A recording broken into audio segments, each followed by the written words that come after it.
Welcome along then to another big match build-up show, and the games are coming thick and fast and I'm struggling to keep up once again.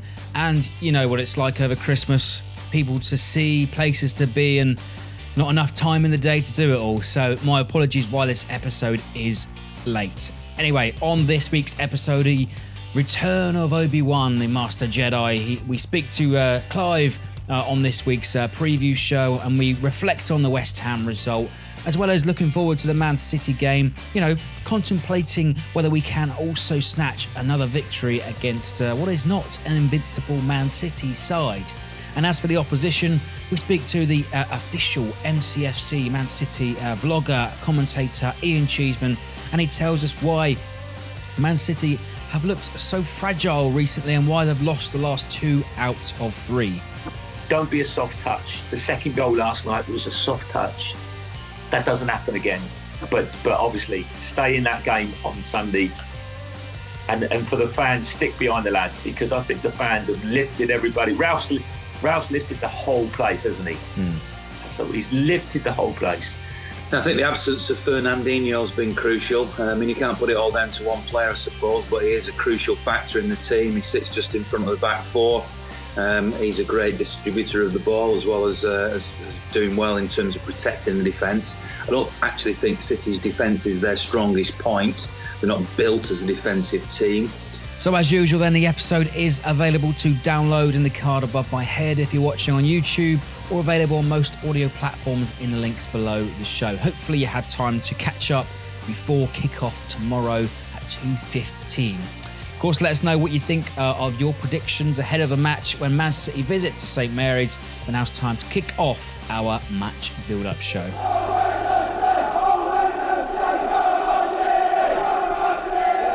So then, welcome along to our first half of our big match preview, and Clive's here once again. Return of the Jedi, I suppose. What we call that? I'm running out of words to introduce you, mate. But let's start off then, fresh in the memories with the West Ham defeat last night. Southampton 1, West Ham 2, and Hasenhuttl admitted we had bad behaviours last night. We didn't offer too much going forward, not enough intensity, and West Ham's weaknesses to press. We didn't see enough of it, did we?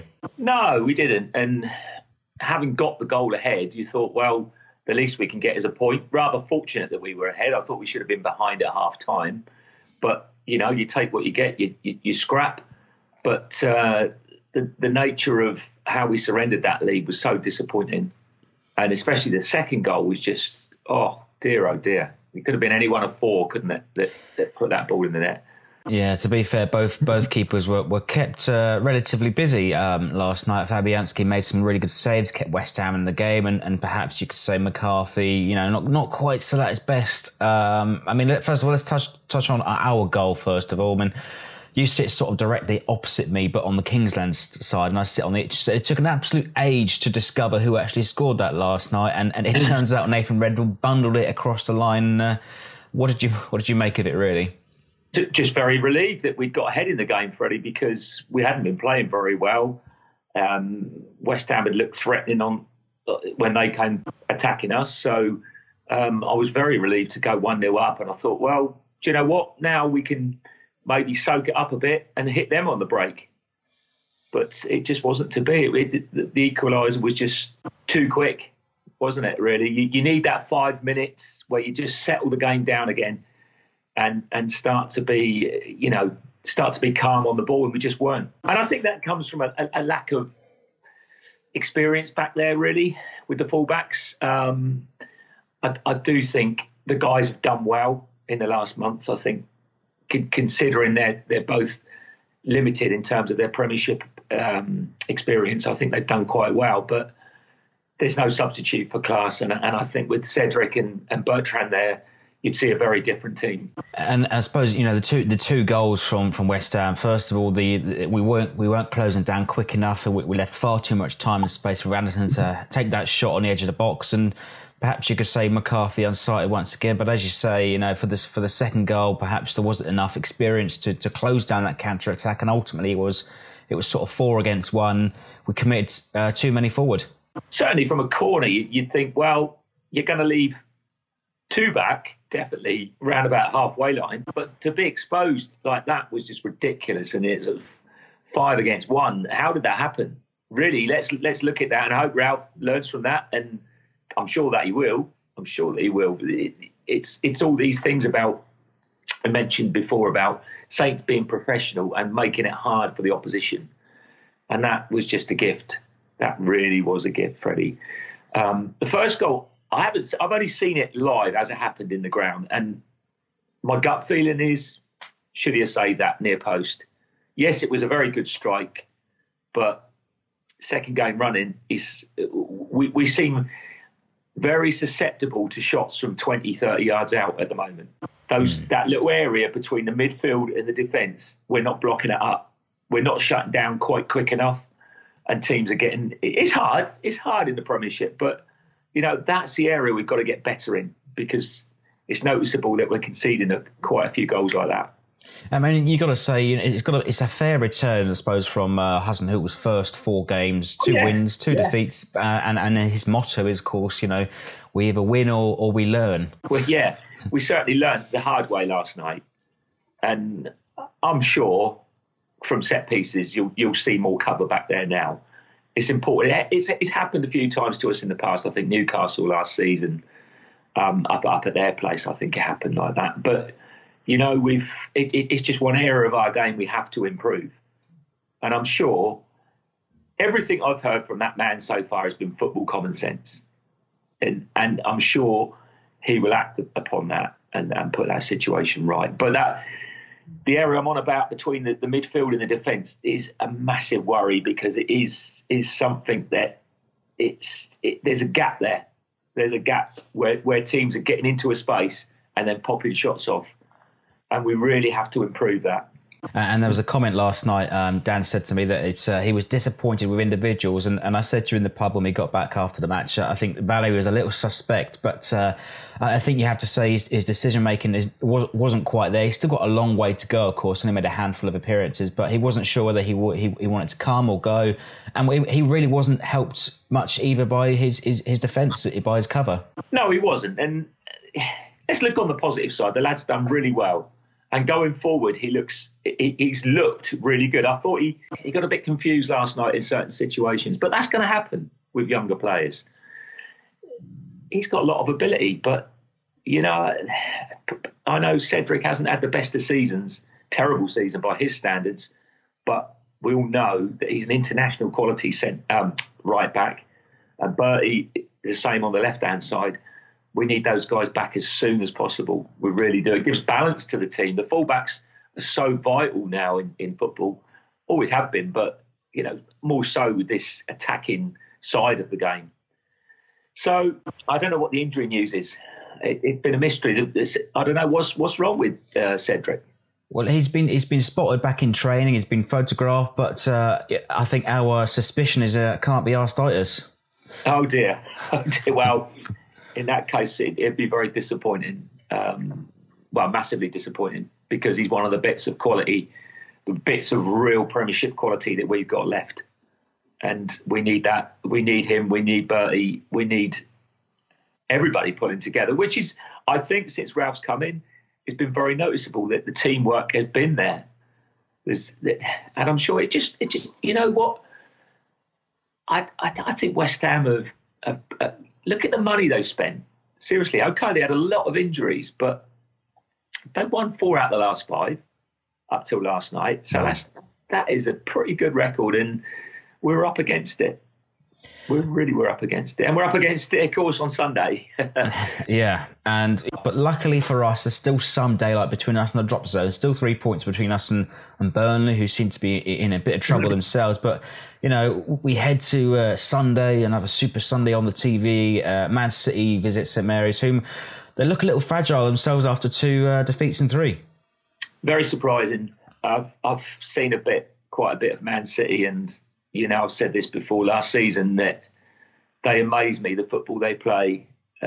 Even at Leicester on Saturday, I was trying to watch their game, and there was a buffering problem with the pro. And what you saw, the game would stop, and you thought, it was almost like what happened next on Question of Sport. And I never got it right. Wherever I thought the ball was going to go, it went the other way. So that is Manchester City. They do the unexpected, and their movement is superb. Obviously, I've also mentioned De Bruyne, who I think is massively important. Fernandinho, is he going to be missing on Sunday or?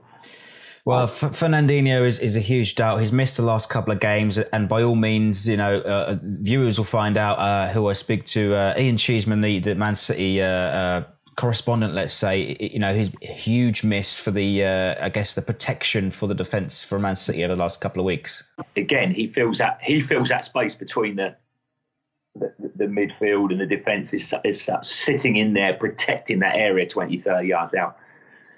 The way to beat City, well, so difficult, isn't it? I think you've got to hang in there early doors in the game. You really have to hang in and frustrate them. Hard to know whether to push, because you know that if you push, you're going to leave spaces. Mm-hmm. And but being negative, you're just inviting a goal. So somewhere in the middle there, really. And we've got to be patient as well on the ball.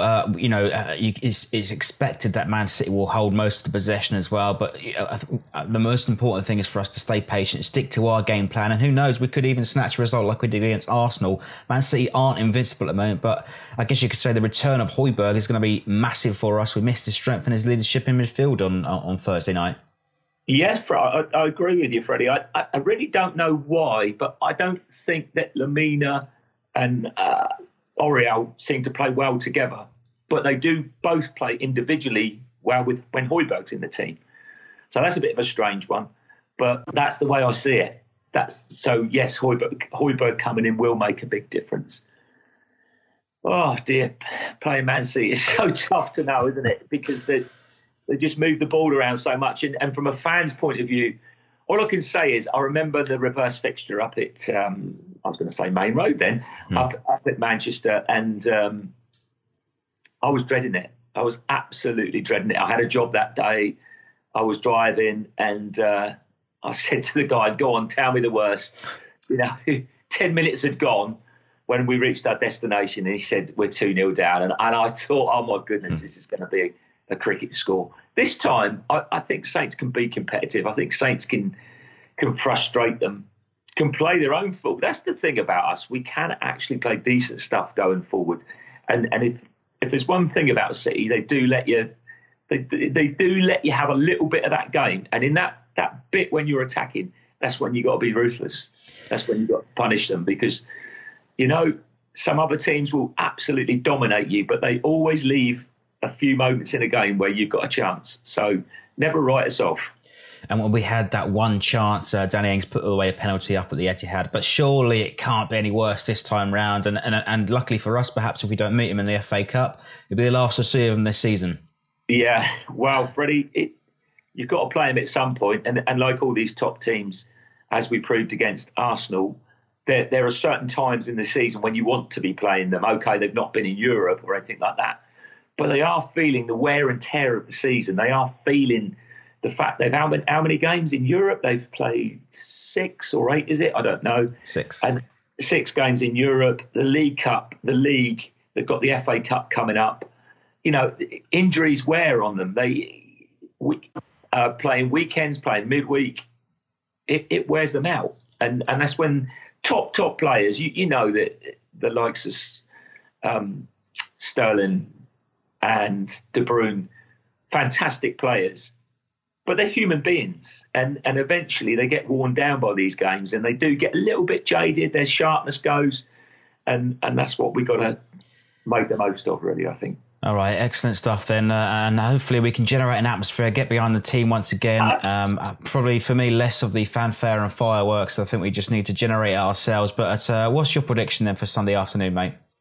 Well, I don't think we're going to get anything out of it, sadly, Freddie. But I think it's a bit. We've got to play with a bit of honour and a bit of pride. I'm worried.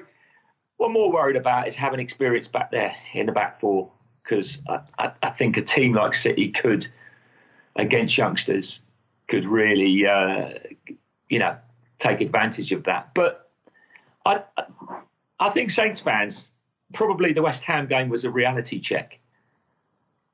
As we look to the second half of the season, you look at the situation and you feel, yes, there are three worst teams. I think there's 6 or 7 worse teams than us in that league if we can get things right and tweak things the right way in January. But we won't be judged. We won't stay up or go down on the back of the games against the top teams. It is the home games against Huddersfield, Cardiff and Fulham are so vital. You know, we have to win those games. We really do. They're like cup finals for us now. Mm. We all know we're in red. I don't think Ralph expected it to suddenly, like that, all of a sudden we're in the middle of the table. It doesn't happen like that. You've got to really fight for it. We've got some horrible fixtures. The next 3 ones are very, very tough, obviously. And anything you get is a bonus. You've got to fight for it. You fight as long as you possibly can in games. Stay in games. Don't be a soft touch. The second goal last night was a soft touch. That doesn't happen again. But obviously, stay in that game on Sunday. And for the fans, stick behind the lads, because I think the fans have lifted everybody. Ralph's lifted the whole place, hasn't he? Mm. So he's lifted the whole place. We feel like we've got a chance again. Up until he came, it really did look like curtains. And I've only got blinds, but no, it did look like curtains, and we've got hope now. All right, but we've got to do things right in January. Okay, great stuff there, mate. And who's to say that we can't get a result? And I will catch up again on Sunday, mate. Cheers, Freddie.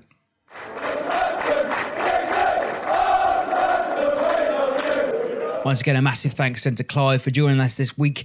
It's good to see him. And if you see us around the ground or at the pub before or after the match, I'm sure there'll be plenty of time to maybe just pop over and say hi to us. It'd be good to see you. Anyway, now is time to speak to our opposition for our second half. We speak to the official Manchester City correspondent, the official vlogger, and he tells us all about the fragilities of Man City right now. So welcome along then to our second half of our big match build-up show, and the games are coming thick and fast over this festive period, and we're scraping through to find an opposition to speak to this week, and here to tell us all about Man City this week is Ian Cheeseman, an official Man City vlogger, a host of a podcast and commentator. Really good to speak to you. How are you, mate? Very well, thanks, although obviously after City's 2 results over the festive. So welcome along then to our second half of our big match build-up show, and the games are coming thick and fast over this festive period, and we're scraping through to find an opposition to speak to this week, and here to tell us all about Man City this week is Ian Cheeseman, an official Man City vlogger, a host of a podcast and commentator. Really good to speak to you. How are you, mate? Very well, thanks, although obviously after City's 2 results over the festive period, not quite as good as it has been. But I'm all right. I can cope. Well, I've seen some of your clips as well. You've got to take the good with the bad as well. But, you know, it's perhaps could be the first time in a long time that Man City have actually lost back-to-back games. I mean, what do you pin it down to? I think the absence of Fernandinho has been crucial. I mean, you can't put it all down to one player, I suppose, but he is a crucial factor in the team. He sits just in front of the back 4. He's a great distributor of the ball, as well as doing well in terms of protecting the defence. I don't actually think City's defence is their strongest point. They're not built as a defensive team. John Stones, for example, who is getting a lot of great plaudits in the World Cup, etc. I still personally think he's not the best defender in the world. He might be a footballer. He might be, bringing it out from the back and passing it around. But as an out-out defender, I have my doubts about him. The 2 fullbacks, there's been issues with those. Mendy's been a long-term injury. Kyle Walker has probably lost a little bit of form and made a couple of rash tackles and got caught out of position a couple of times. And for all the plaudits that Edison gets, the goalkeeper, great with his feet. At the moment, I'm still to be convinced that he's a great shot stopper. So that might be a controversial one for any City fans who are watching this. But City's game is all about going forward, all about having possession, all about getting goals, dominating the opposition. And when they do that, they can overwhelm teams and they can be absolutely wonderful. And I've seen some of the best football in my life during the last 18 months or so. But when it's not quite clicking, when they've got key players missing, and when the other team is brave enough to actually go toe-to-toe with them, They've, I wouldn't say always struggled, because it's clearly not the case, but they have occasionally found it difficult, and they found it difficult in the last 2 games, well, more than the last 2 games, 3 league games out of the last 4, drew at Leicester in the League Cup as well, albeit with a weaker team, so a few things to sort out. I mean, you know, on the day, Man City's sensational. You know, people, sort of teams crave to be that sort of team. You know, the stylistic sort of football, the pass and move, the triangles, the diamonds, all sorts of shapes from Guardiola's. I'm sure everybody's seen the Amazon series as well. Capped, of course, at St Mary's end of last season as well. But if we touch back just on the, I suppose, the absentees recently, you said about Fernandinho, he's missed the last 2, offering the protection for the defence as well. But you've had a couple of pantomime villains in the last couple of weeks. Like, say, Walker's dropped off some of his form and Delph got red carded. When City were chasing the game, and it's not the first time that's happened, Delph has lost his discipline. No, it happened at Liverpool last year. He got sent off for a reckless tackle then as well. I mean, I wouldn't say that Fabian Delph has got a malicious bone in his body, actually. The challenge, I believe, was an honest challenge, but it was reckless. And the way football is going now, maybe 10, 15, 20 years ago, that type of tackle would have just been accepted. He won the ball, he got the ball first. What does it make? What difference does it make? But these days, I don't think he can do that. He could have slightly pulled out of the tackle. And I don't think the officials, to be fair, had much of a choice but to show him the red card. But he's not playing in his natural position. He's not a left-back, he's a midfielder. You can have your own opinions as to how good he is, but what is without argument is that he's not a left-back, but he's been filling in at left-back in the absence of Mendy. Now, at the game on Sunday, I would imagine that Zinchenko will play at left-back, because the only other alternative, realistically, that Pep's got is to play Laporte at left-back and then play 2 central defenders, i.e. Otamendi and Stones, or Otamendi and company, some combination like that. But I would have thought he'd go for Zinchenko, who himself is actually, although we haven't seen a lot of him because he's only a kid in that position, he's probably a number 10 or a left winger. So again, it's not really ideal, you know, but that is an area, and you're right, he's been the pantomime villain. That's a great way of putting it. And Zinchenko, you know, a great player as well, playing in the League Cup recently as well. Played quite a few games last season, but you know, you've got other sort of injuries perhaps you consider away from Fernandinho. But is there any more you could extend on? I mean, Danilo is also another fullback. Could he fit at left back? I've often wondered if he would, particularly in the games against Liverpool when Mo Salah's cutting in from that side. I'd have thought a right-footed fullback, which is what Danilo is on the left, might work, but actually, he has always said that he only wants to play either on the right-hand side as a right-back or as a central defender. And I assume Pep has said the same thing. I mean, don't forget, City have also been without Kevin De Bruyne most of the season. David Silva recently has been absent as well. Bernardo Silva has played in pretty much every game since pre-season, and he's starting to look, talented as he is, a little bit tired. But here I am going through a list of all these injuries. I can't imagine any Southampton fans are going to have very much sympathy for City's situation because of the perceptions of the money that they spent and in theory, the depth of the squad. So I understand that. I get that. But it has definitely affected the rhythm, and that perfect type of football that City are trying to play, which is about triangles and all the things, and it is beautiful to watch, does rely on every bit of that team being absolutely on song. So when they lose a little bit of confidence, lose a little bit of momentum, have one or two that don't quite fit the system as well, that's when it gets disrupted. Whereas other teams, when they have an injury or two, they can still try and rely on one or two key players to get them out of the mire. De Bruyne has got the capability of doing that. Aguero's got the capability of doing that. But generally, the success has come about through teamwork and a team ethic. So it's a little bit trickier when one or two of the cogs either aren't functioning or are absent. And some of the headlines recently coming out from the Leicester game, Bernardo Silva has admitted that the team's confidence will be shaken. Pep also admits there will be doubts. So perhaps it's going to be a test of their mentality. And, you know, it's also, you might even point to the record that Laporte held up until about 3 weeks ago. He hadn't been on the losing side, but it's been 9 matches since a clean sheet as well. Yeah, that is very worrying. Laporte is an excellent defender. He's City's best defender, no doubt about that. But the rest of them, as I say, are not quite, you know, that type of player. So they've always been vulnerable to conceding goals. Even statistically, they haven't at some stage. But now they are leaking them quite regularly. whether there's a little bit of other teams as well gaining confidence. It'll be very interesting to see how your side approach the game, because you seem to have, this is looking from the outside, look as if you're in that honeymoon period now after the departure of Mark Hughes, and that maybe there's a bit more freedom, a little less stress in your play, and you're at home and you're thinking, hang on a minute, they've just lost 2 games here. Bernardo Silva's accepted that they lost a bit of confidence. Let's have a go at them. Let's put the fear of whatever up them, and maybe that's what will happen. I mean, fascinating game, especially because City play Liverpool next. So ordinarily the format would have been, you win these 3 games against so-called weaker opposition, you rotate your squad and you have your best 11 available then for Liverpool.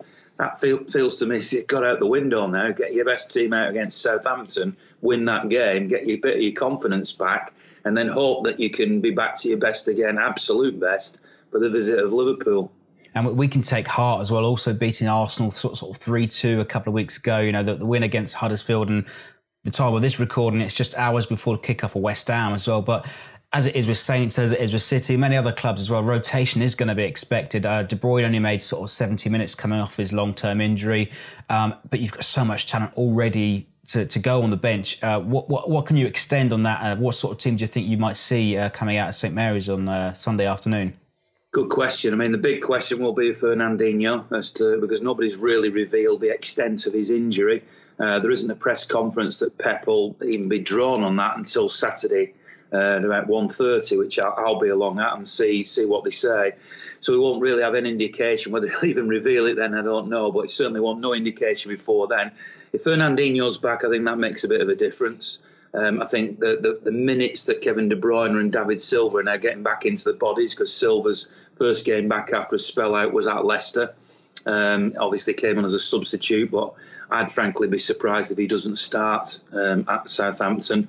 Whether Walker comes back in at right back's an interesting one. Certainly Zinchenko, I believe, will play on the left. So there's going to be a few changes, but essentially you're going to see pretty much City's strongest available team, apart from in the left back area, I think, and I hope. And like you said, they'll have one eye the following Thursday for the crunch fixture with Liverpool. And I suppose, could it be a good time to play Man City? It could go one or two ways. City could be ferociously sort of looking for reaction. But what do you think your approach should be this time around? Of course, when you visited St Mary's, as I touched on the top of the show, you made the 100 points, the goal there last minute under Jesus. I mean, frustrated you for large periods, but what do you think it's going to be this time round? I can see it being a similar sort of thing. I can see City being a bit nervy. Obviously, I certainly expected that at Leicester, City would rebound after the Crystal Palace game, that the very things you're saying about being fired up and wanting to get back in the groove would happen at Leicester. And although they got that early goal and things seemed to be on course, even then they didn't look quite like they've been earlier in the season. There's something just not quite right. As I say, Fernandinho, I don't want to make it all about one player, but whether he makes a difference if he comes back, I don't know. But I would expect City to react at Southampton. But put myself in your position, and I would be thinking, this is the perfect time to play them. They've just got beat 3 out of the last 4 games, and they've got Liverpool on their minds for next Thursday. Let's get them. That's where I'd be thinking as a Southampton fan. All right, Ralph, I hope you're watching then, Coach Hasenhuttl. But can I push you for a score prediction then, Ian? I've got to be honest to say I never do score predictions, so I'm not going to be drawn on a score. But all I can say is what I always say from a City perspective. I hope this is the one that they bounce back and get themselves back into this title race, because there's a danger if they were to slip up, even a draw at Southampton, then lose to Liverpool. I think that's it. It's over. Already at this early stage, but really great to speak to you. Thanks for taking the time out there. Just remind our viewers, listeners, where we can find you online as well. Well, I'm on the Manchester City website after all the Premier League games, doing my official vlog, if you like, and then the one that's sometimes a little less edited goes on my YouTube channel, which is called Ian Cheeseman Forever Blue, and I'm also on Twitter at Ian Cheeseman, so you can find me and I presume abuse me on there. We'll leave that to the rest of them. But really great to speak to you, and we'll speak to you next time, mate. Good luck. Wonderful thanks again to Ian Cheeseman, the official Manchester City correspondent. If you want to check out some of his vlogs or reviews, head over to his YouTube channel. The link's available below or in the card above if you're watching on YouTube. And maybe send him your opinion on Twitter. He's over there too. So thanks for sticking with us. My apologies once again why this episode is late, but there's no reason to believe why Saints cannot snatch another victory against what is perhaps a fragile Manchester City side. Thanks for watching. Thanks for listening. Do let us know your predictions. And come on, you Saints.